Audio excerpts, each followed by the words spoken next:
మా ఊరి గ్రామ దేవత పద్దాలెంకమ్మ అమ్మవారి జాతర అయితే 4వ రోజండి. 4వ రోజున మొక్కుకున్న వాళ్ళైతే అరటి గెలల పరంగా సమర్పిస్తారు.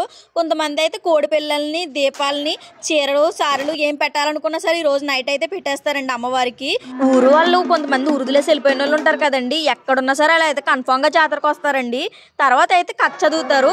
ఇంకా పద్దాలెంకమ్మ అమ్మవారు వచ్చాకైతే ఆడావిడ మామూలుగా ఉండదు. ఇంకా వాళ్ళ అరుపులు కేకలతోనే అమ్మవారిని అయితే లోపలికి పంపించిన తర్వాత అమ్మవారు బయటకు వచ్చేదాకా కూడా అందరు ఎదురు చూస్తూ ఉంటారండి. అమ్మవారు బయటకు వచ్చిన తర్వాత అయితే ఎంతోసేపు ఉంటారండి, కాసేపే ఉంటారు.